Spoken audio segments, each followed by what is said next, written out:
तुर्की Israel पर सबसे ज्यादा भड़का हुआ है। ईरान ने इजराइल की तबाही की धमकी दे डाली है। कतर ने नेतन्याहू से सीधे टकराने का ऐलान किया है। अरब वर्ल्ड से 22 युद्ध लड़ेगा इजराइल। वॉर टेंशन हद से ज्यादा बढ़ रही है। बारूदी धमाके बढ़ते जा रहे हैं। जंगी जेटों के उड़न दस्ते भी हर दिन बड़े होते जा रहे हैं। मिसाइलों की मार में इजाफा हो रहा है।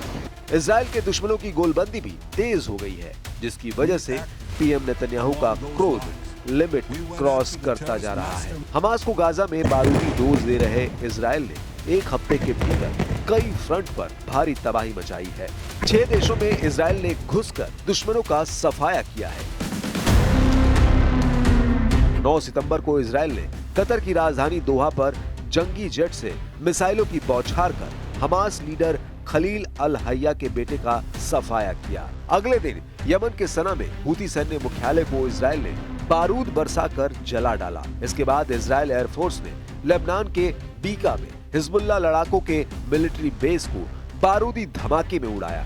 जिस वक्त लेबनान में हिजबुल्लाह पर हमला हो रहा था, ठीक उसी समय सीरिया के होम्स में फाइटर ग्रुप पर बम बरसाया गया। इसके बाद ट्यूनीशिया में गाजा बेड़े में शामिल 2 समुद्री जहाज पर हमला हुआ है। इस हमले के आरोप इजराइल पर लगे हैं।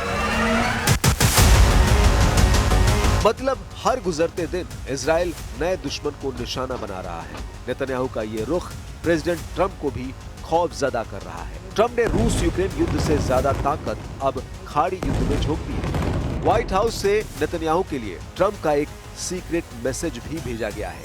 हालांकि पीएम नेतन्याहू अब किसी की सुनने को तैयार नहीं है। इजराइल ने अरब लीग को बैक टू बैक झटका देने के लिए नई घोषणा की है। नेतन्याहू ने वेस्ट बैंक पर बसे इलाकों के विस्तार के लिए एक समझौते पर हस्ताक्षर किया है। इस कार्यक्रम के दौरान उन्होंने जो ऐलान किया है, उससे पूरे अरब वर्ल्ड में हड़कंप मच गया है। नेतन्याहू का ये बारूदी बयान 22 देशों में युद्ध की आग भड़का सकता है।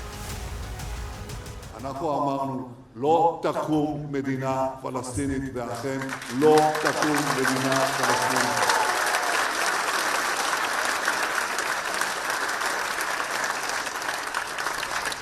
המקום הזה הוא שלנו. אנחנו נדאג גם למורשתנו, גם לארצנו וגם לביטחוננו.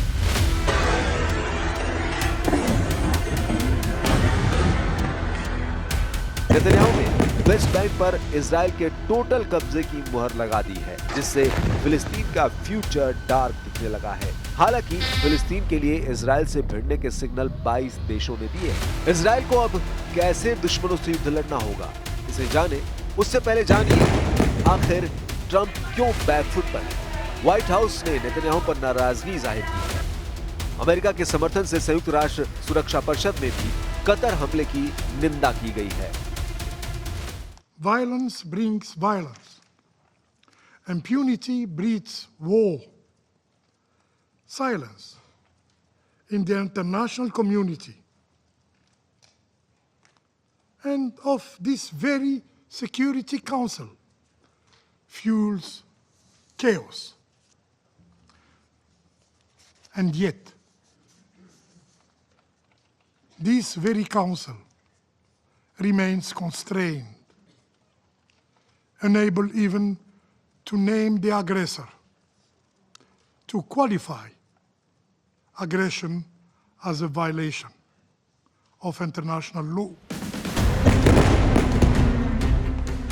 कतर पर जिस भीषण अंदाज में इजराइल ने धावा बोला है, उससे ट्रंप के होश उड़े हुए हैं, क्योंकि कतर में सुपर पावर का मिलिट्री हेडक्वार्टर है।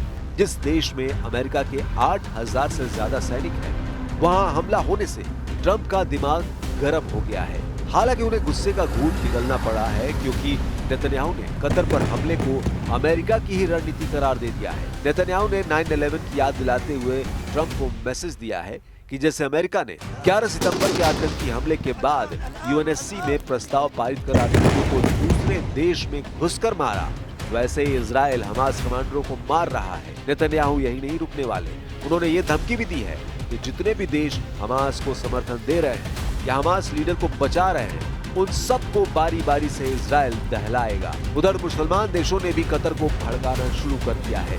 मिडिल ईस्ट आई की रिपोर्ट के मुताबिक तुर्की, ईरान, पाकिस्तान, सऊदी अरब और संयुक्त अरब अमीरात कतर को इजराइल पर सैन्य कार्रवाई का प्रेशर बना रहे हैं। कतर में पाकिस्तान के प्रधानमंत्री शहबाज शरीफ मुसलमान देशों की गोलबंदी करने पहुंचे हैं। दोहा में शहबाज शरीफ ने इजराइल को सबक सिखाने के लिए सभी मुसलमान देशों से एकजुट होने की अपील तक कर डाली है। कतर के अमीर शेख तमीम बिन हमद अल थानी से मुलाकात के बाद शहबाज इजराइल पर जमकर बरसे हैं। मुस्लिम देश कतर को इजराइल पर हमले का अभी सही वक्त बता रहे हैं, साथ ही हमले को जायज ठहराने के कारण भी गिना रहे हैं। पहली बार इजराइल ने खाड़ी सहयोग परिषद के किसी सदस्य देश पर हमला किया है, लेकिन कतर इजराइल से सीधे युद्ध लड़ने की हालत में फिलहाल नहीं, क्योंकि कतर को शक है कि प्रेसिडेंट ट्रंप उनका साथ देंगे। इजराइल के हमले में भी अमेरिका के ब्लफ के सिग्नल कतर को मिले हैं। इसे कतर के विदेश मंत्री मोहम्मद बिन अब्दुल रहमान अल थानी ने इशारों में कहा है। अल थानी ने दावा किया है कि अमेरिका ने इजराइल के हमले का अलर्ट कतर को नहीं दिया। हमले के 10 मिनट बाद इसकी जानकारी कतर सुरक्षा बल को मिली, जिसकी वजह से मिसाइल हमले को कतर नाकाम नहीं कर सका। The attack happened at 3:46. The first call we had from an American official was at 3:56, which is 10 minutes after the attack. And after that, President Trump has spoken with His Highness the Emir. He condemned the attack, and the U.S. government positioned that they have no knowledge about the attack nor any coordination about it until it started to happen.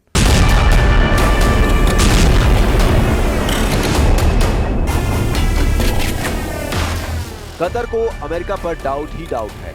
इसकी बड़ी वजह Iran Israel युद्ध के वक्त Qatar पर हुआ हमला माना जा रहा है, जब अमेरिका ने ईरान के एटमी ठिकानों पर B-2 बॉम्बर से बंकर बस्टर बम बरसाए थे। तब उसके जवाब में ईरान ने कतर में अमेरिका के बेस पर मिसाइल हमला किया था। उस वक्त हुए हमले का अलर्ट अमेरिका ने सही वक्त पर देकर हमला नाकाम किया था। अमेरिकी राडार ने तब ईरान की मिसाइलों को पकड़ा और उन्हें हवा में ही मार गिराया गया, लेकिन इजराइल के हमले के वक्त एक भी मिसाइल की भनक कतर को नहीं लगी। सबसे ताज्जुब की बात यह है कि कतर कोई कमजोर सैन्य क्षमता वाला देश नहीं है। कतर के पास दुनिया के सबसे एडवांस फाइटर जेट्स हैं, उसके पास राफेल लड़ाकू विमान है, उसके पास F-16 है और उसके पास यूरो फाइटर भी है।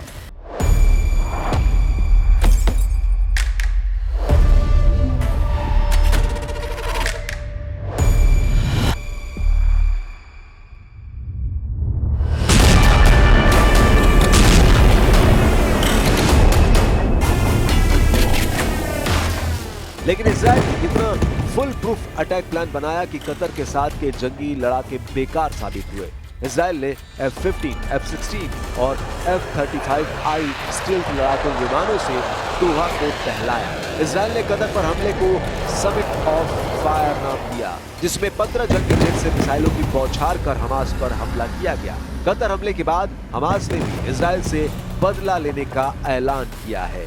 हमास लीडर फाजी बरहाम ने नेतन्याहू को युद्ध में हराने की चुनौती दोहराई है।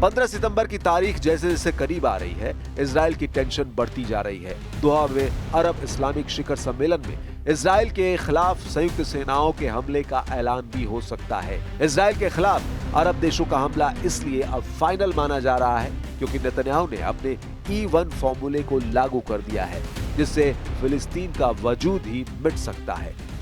नेतन्याहू ने E-1 सेटलमेंट एक्सपेंशन प्लान पर साइन कर दिए हैं। E-1 एरिया यरूशलेम और मार्डेन के बीच में लगभग 12 वर्ग किलोमीटर का रणनीतिक इलाका है। E-1 फॉर्मूले के तहत इसी 12 वर्ग किलोमीटर में इजराइल बस्ती बसाना चाहता है। इजराइल इस इलाके में 3,400 घर बनाने पर जोर शोर से आगे बढ़ रहा है।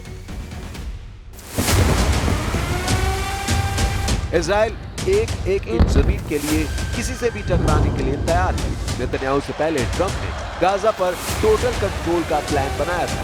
ट्रंप ने गाजा को नरक के गड्ढे से निकालकर अंतर्राष्ट्रीय क्षेत्र बनाने का ऐलान तक किया था, मगर ट्रंप न बंधक संकट खत्म करवा पाए, न युद्ध रुकवा पाए, न ही वो अब तक हमास को समझा पाए, न ही इजराइल उनके रोके अब रुक रहा है। इजराइल का सख्त रुख सुपर पावर के लिए मुसीबत बनता जा रहा है। जिस दिन अरब वर्ल्ड का संयुक्त हमला इजराइल पर शुरू हुआ, अमेरिका खुद को युद्ध से दूर नहीं रख पाएगा। खासकर तुर्की और इजराइल की भिड़ंत में अमेरिका किसका साथ देगा, ये भी सस्पेंस है।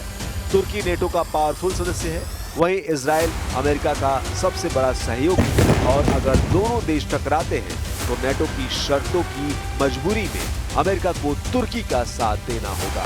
ट्रंप इसी वजह से नेतन्याहू को अब किसी भी देश पर हमले से रोक रहे हैं। हालांकि अब युद्ध को टालना नामुमकिन होता दिख रहा है। Gaza, Lebanon, Yemen, Syria, Iran, Qatar, Netanyahu का युद्ध किन किन देशों में फैल चुका है। इसमें गाजा यानी फिलिस्तीन पहले से शामिल है। दूसरा है लेबनान, जहां हिजबुल्लाह की लीडरशिप को इजराइल ने बड़ा झटका दिया। तीसरा है यमन, जहां नेतन्याहू की बमबारी पूरी कैबिनेट खत्म कर चुकी है। चौथा है सीरिया, जहां जुलानी की हुकूमत पर भी इजराइल ने बम बरसाए हैं। ईरान के साथ युद्ध विराम जारी है, लेकिन कब युद्ध शुरू हो जाए नहीं मालूम। और अब खाड़ी देश कतर पर इजराइल का बम गिरा है। We are just learning about the Israeli attacks in Qatar, a country that has been playing a very positive role to achieve a ceasefire and release of all hostages. I condemn this flagrant violation of the sovereignty and territorial integrity of Qatar. All parties must work towards achieving a permanent ceasefire, not destroying it. Qatar में Israel की बमबारी के बाद बंधकों के रिश्तेदार परेशान हैं, क्योंकि कतर ही वो देश है जिसके जरिए हमास से बातचीत अभी तक हुई है। ऐसे में बातचीत पर फुल स्टॉप का मतलब है बंधकों की रिहाई मुमकिन नहीं हो पाएगी। इस वक्त हमास के कब्जे में इजराइल के 22 बंधक हैं, जबकि 38 उन बंधकों की लाशें भी जो हमास की कैद में रहते हुए मर चुके हैं। इसकी वजह इजराइल की बमबारी और ग्राउंड ऑपरेशन भी है। אני רועדת מפחד. אני רועדת מפחד. יכול להיות שברגעים אלה ממש ראש הממשלה בנימין נתניהו בעצם מתנקש במתן שלי וחרץ את גורלו למוות.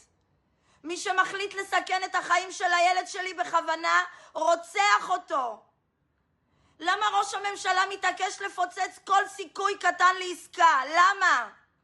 החיים של מתן שלי בסכנה ממשית. כבר 22 חודשים, עד מתי? שוב ושוב ושוב ראש הממשלה מחבל בעסקה. בכל עסקה שנמצאת על הפרק. נמאס לי. נמאס, לעם ישראל נמאס מהמלחמה הזאת. סיימו אותה כבר ותחזירו את כולם בהסכם כולל.